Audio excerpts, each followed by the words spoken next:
The live TV, सच सबसे आगे। नमस्कार, मैं हूं रंजीत झा और आप देख रहे हैं द लाइव टीवी। इजराइल और फिलिस्तीन की जंग लगातार जारी है। इस वक्त की जो बड़ी अपडेट है वो ये है कि इजराइल की पैदल सेना पर हमास ने बड़ा हमला किया है। दरअसल ग्राउंड पर जब से यह जंग शुरू हुई है, इजरायलियों की हालत खराब हो गई है। इजरायली को रोज धूल चटाया जा रहा है। इस वक्त हमास के लड़ाकों ने उस 15 यहूदी सैनिकों पर बड़ा हमला किया, कार्मिक बम से अटैक किया, थंडर बम बोलते हैं इसे। और यह हमला होते ही उनके कई सैनिकों की लाशें बिछ गई हैं और कई घायल हो गए हैं। इस संबंध में वाजिद खान ने अल कसाम ब्रिगेड के स्टेटमेंट को अपने ट्विटर हैंडल पर शेयर किया है। जरा देखिए। अल कसाम ब्रिगेड, हमारे मुजाहिदीन ने 3 थंडर एंटी कार्मिक बमों से 15 सैनिकों वाली एक जायोनी पैदल सेना को निशाना बनाया। बल्कि सदस्य मारे गए, कुछ घायल हो गए। उन्होंने शहर के पूर्वी क्षेत्र में 2 जायोनी टैंकों को भी निशाना बनाया। खान यूनिस अल यासीन 105 गोले के साथ। यानी कि यह हमला बहुत ही धमाकेदार था। इजरायली सेना दरअसल ट्रैप हो रही है। जब भी वो ग्राउंड पर हमास से भिड़ने के लिए भीतर घुसने की कोशिश करते हैं, चाहे गजा पट्टी में हो या वेस्ट बैंक में हो, तो वहां पर ये मुंह की खा रहे हैं। क्योंकि इजरायली सैनिक बिल्कुल अनट्रेंड होते हैं। 2 साल 3 साल की तैयारी के साथ ही ये जंग में कूदने आते हैं। हवाई हमला करना दूसरी बात है, वो बड़ा आसान है। ऊपर से टारगेट हुआ कंप्यूटराइज्ड है। बम गिरा दिए, रॉकेट गिरा दिए, ड्रोन से अटैक कर दिए, मिसाइल छोड़ दिए और उससे निर्दोषों के घरों को टारगेट करना भी बड़ा आसान है। आप मासूमों को मार देंगे, महिलाओं को मार देंगे, बुजुर्गों को मार देंगे। लेकिन ग्राउंड ऑपरेशन पर अक्ल काम आता है, आपकी ट्रेनिंग क्या है वो काम आता है। ऐसे में हमास के लड़ाके काफी मंझे हुए होते हैं, अच्छे लड़ाके होते हैं। उन्हें पता है कि इजरायलियों को कैसे ट्रैप करना है। हमास 500 किलोमीटर में अपनी सुरंगें बिछा रखा है और इस सुरंग के रहते इजराइल को अच्छे से पता है कि वो इनसे पार पा ही नहीं सकते। बावजूद इसके इजराइल के प्रधानमंत्री बेंजामिन नेतन्याहू अपने ही नागरिकों को सैनिकों में बार बार भर्ती कराकर उन्हें कह रहे हैं कि जाओ, मर जाओ। यही हो रहा है। और मौत के मुंह में जाने वाले हमास के सामने बचेंगे कैसे? ढेर कर दिए जाते हैं। यह 15 सैनिकों की हालत देख लीजिए, जिसमें अधिकांश मारे गए और कुछ जो हैं घायल हो गए। खबर बस इतनी नहीं है कि यहां पर इजरायली सैनिक पैदल सेना वाले मारे गए, बल्कि रिपोर्ट यह है कि रोज दिन कुछ न कुछ इजरायली सैनिक मारे जा रहे हैं। और अभी तक की जो सबसे बड़ी खबर आई, बड़ी सफलता वाली बात यह है कि इजराइल के मिनिस्टर तक को भी सेना की वर्दी पहनकर जंग लड़ना पड़ता है ना। तो इजराइल का एक मंत्री भी मारा गया है। आईडीएफ के पूर्व चीफ का भी बेटा मारा गया है। कई ऐसे इंफॉर्मेशन आए हैं, हम आपको वो इंफॉर्मेशन देते हैं। मिश्रा अमरेश ने एक ट्वीट किया है और इस ट्वीट में ही सारी बातें लिखी गई हैं। मिश्रा अमरेश ने तस्वीर साझा करते हुए लिखा है, कल फिलिस्तीनियन स्वतंत्रता संग्राम सेनानियों ने इजराइल द्वारा सरेआम सिविलियंस को नंगा कर गोली मारने का बदला इजरायली मिनिस्टर और आईडीएफ के पूर्व चीफ गाडी एल्सनकॉट के बेटे को जंग के मैदान में गोली मार दिया। यह 8/12/2023 को इजराइल ने गाजा में 2 और अफसरों की मौत भी स्वीकारी है। तो इसमें अब इजराइल का एक मंत्री अगर मारा गया तो नेतन्याहू छटपटा गए होंगे कि ये क्या हुआ। नेतन्याहू खुद भी जंग लड़ने के लिए पहुंच जाए तो समझ में आए। अपने बेटा को तो छिपाए बैठे हैं। इजराइल तो उनके खिलाफ ही सड़क पर उतर आया कि जब जंग हो रही है तो दूसरे देश में मौजूद इजरायली भी इस जंग का हिस्सा बनने के लिए अपने वतन लौटे हैं। लेकिन आपका बेटा दूसरे देश में मौज काट रहा है तो उसे कोई बोलने वाला क्यों नहीं है।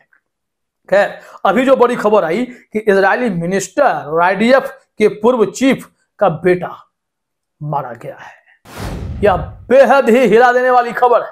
हमास के लड़ाकों की यह बड़ी सफलता भी मानी जाएगी।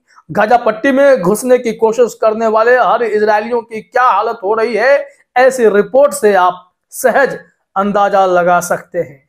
अब दूसरे मोर्चे पर भी इजरायलियों को नुकसान हो रहा है। 11 अरब डॉलर का नुकसान हुआ है। यह भी रिपोर्ट हम आपको बताते हैं। दरअसल स्टारबक्स का नाम आपने सुना होगा, दुनिया भर में ब्रांचेज हैं, मुस्लिम देशों में भी हैं, और ये यहूदी मालिक का है, इजरायलियों का है।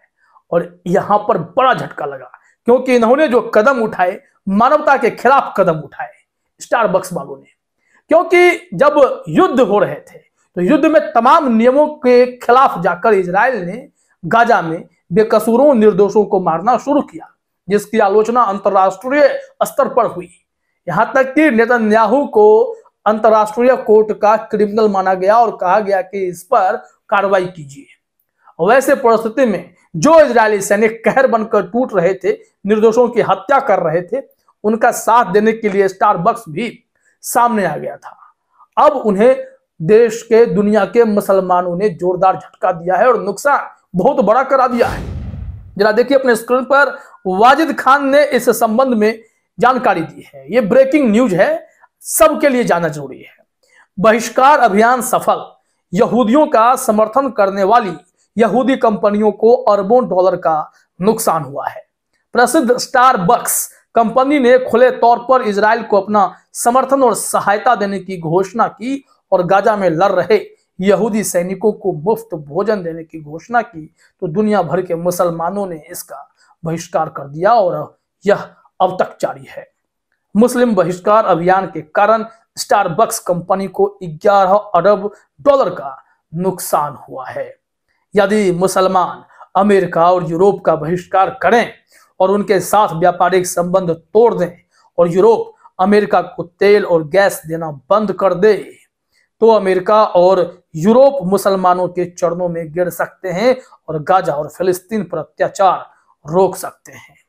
दरअसल तर्क तो सही है, क्योंकि इस बीच में रूस ने मिडिल ईस्ट में अपनी पकड़ बनाई है। इससे भी अमेरिका की नींद उड़ गई है। मिडिल ईस्ट में पुतिन छा गए। पुतिन यूएई गए तो एकदम शाही स्वागत उन्होंने महसूस की। इसके अलावा जब वो सऊदी अरब गए तो वहां तो और ग्रैंड वेलकम हुआ।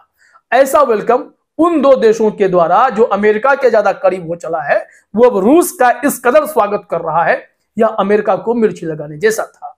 और दूसरी बात यह, मिडिल ईस्ट में अपना छाप छोड़ने के लिए रूस के राष्ट्रपति व्लादिमीर पुतिन ने ईरान के राष्ट्रपति इब्राहिम रईसी की जमकर तारीफ कर दी। उन्होंने कहा कि जब मैं यूएई और सऊदी अरबिया के लिए उड़ान भर रहा था तो तेहरान में मुझे लैंड करने का मन किया, क्योंकि आपके सरजमी से जब मैं गुजर रहा था आसमान से, तो उस वक्त मेरी इच्छा थी कि मैं यहीं उतर जाऊं और आपसे मुलाकात कर लूं। लेकिन मुझे मेरे सूचना तंत्र के द्वारा यह जानकारी मिली कि आप मॉस्को में हमारा इंतजार कर रहे हैं, तो मैं यहां आ गया।